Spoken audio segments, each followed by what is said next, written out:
In this lecture, Professor A.K. Haq introduces cost-benefit analysis for students of economics and explains why we need it for taking decisions on public investments. Those who have done economics before, and particularly IBA has some students, they have also done the basic economics, and I know the syllabus, so I know what you have done. This course is an applied course.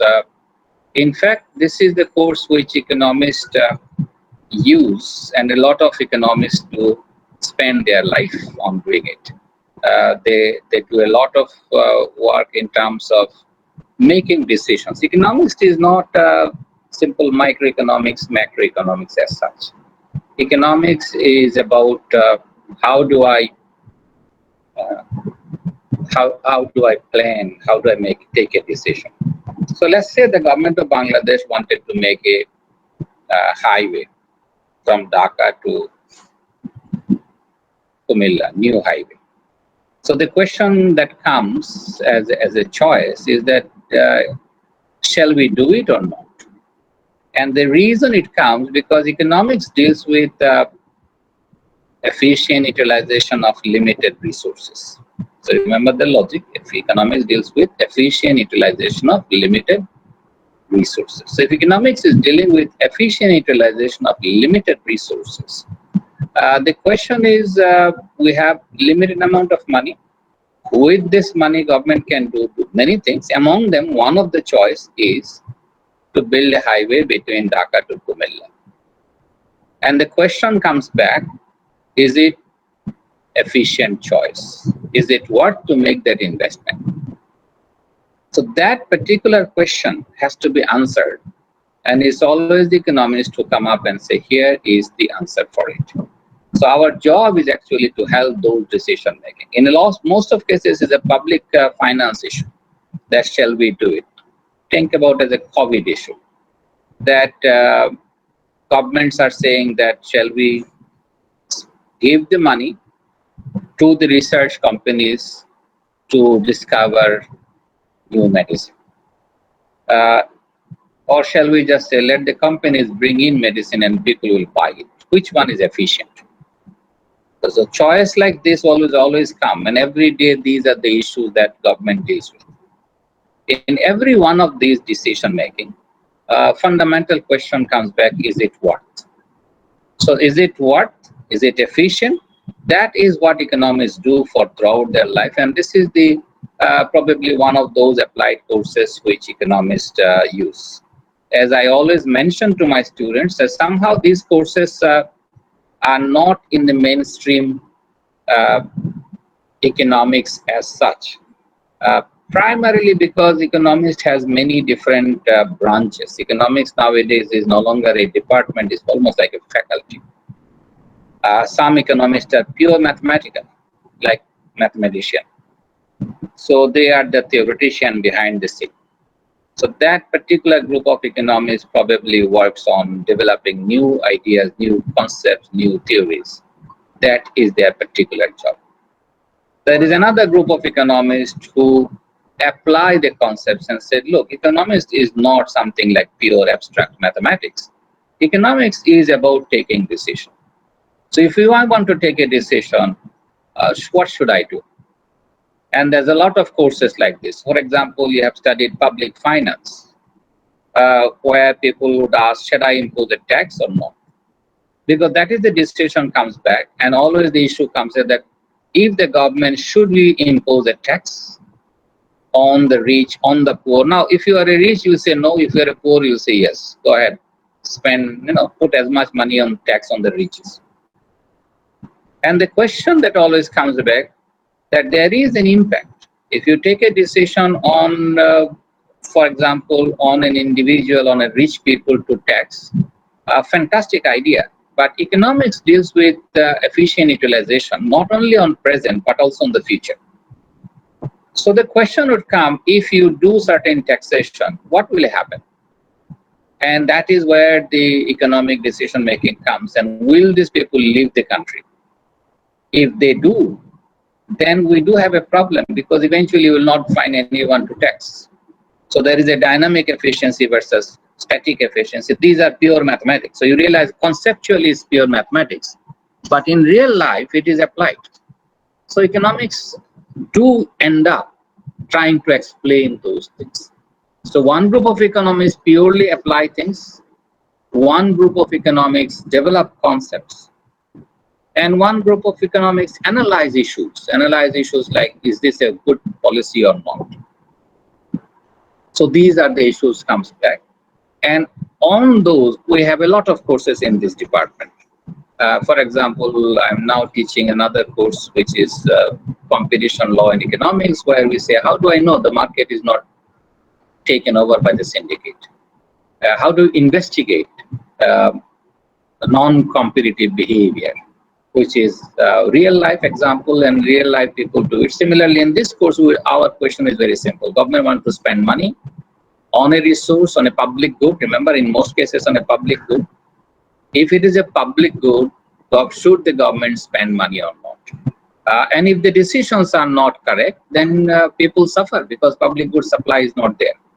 So, for example, if you take it the Jamuna Bridge or Bangabandhu Bridge, you realize the fundamental question has started not today, in 72 onward. And every time there is a two aspect of project making. So we'll come back on this one, but I'm just letting you know the flavor of the course. So when you look into this, and let me present the whiteboard. So let me create the whiteboard. Can you see the whiteboard on the board now? I am also present.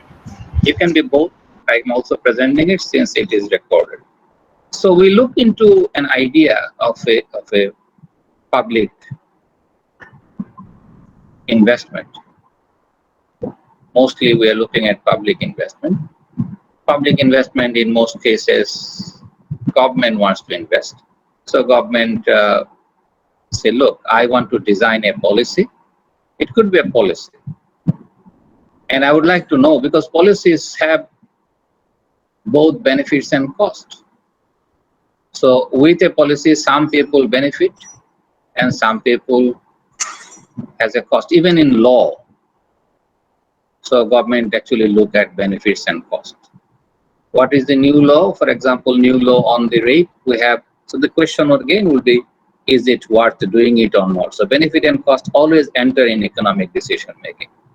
And the last thing that happens in projects. Projects basically means government wants to set up a university, a road. So it could be a road, it could be an educational institution, it could be a bridge, it could be a hospital,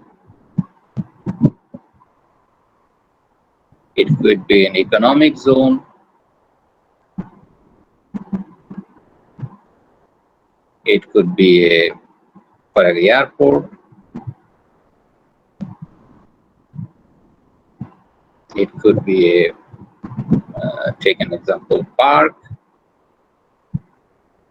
it could be embankment,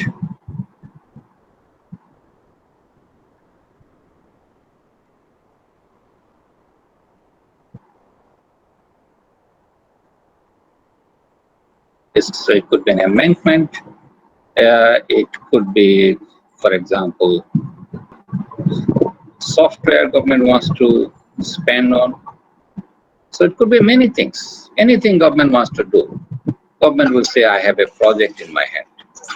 So if the government has a project in their hand, the question that comes back, that always, is it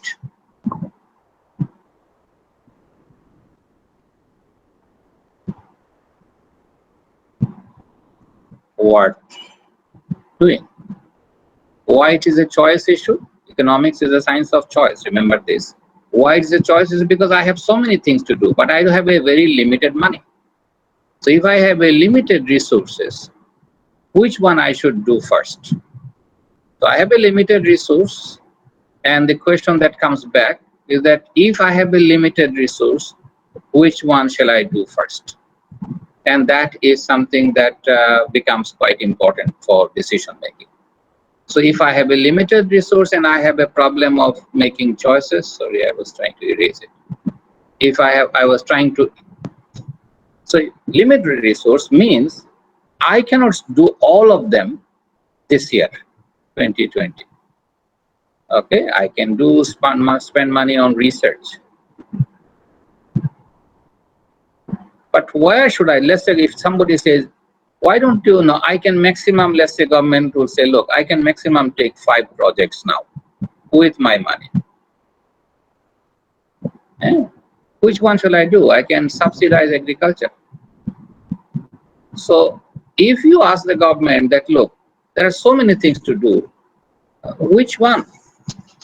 You cannot do all of them. So you have to make 5 projects to choose. And the moment you have a choice issue, economics is a science of choice. Okay, so remember what we are doing, economics as such, if you think about what is economics, economics is a science of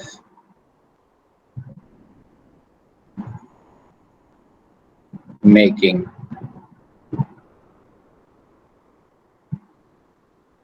choice. But what type of choice? It's a social choice. There are many types of other choices available, but in a society I want to make a choice. And if in a society I want to make a choice, how do I make that particular choice? That is something, is a major question. And in solving those questions, people would always call an economist, that you come and tell me what to do. And when you come and want to tell, remember, if I ask you now that government has limited money, and you say, tell me which one to do, most of us will be saying, look, how do I know? How do I need information to discuss issues. So question is, what type of information? And one type of information of the cost of the project. So I can give you many costs. This is 5 million taka.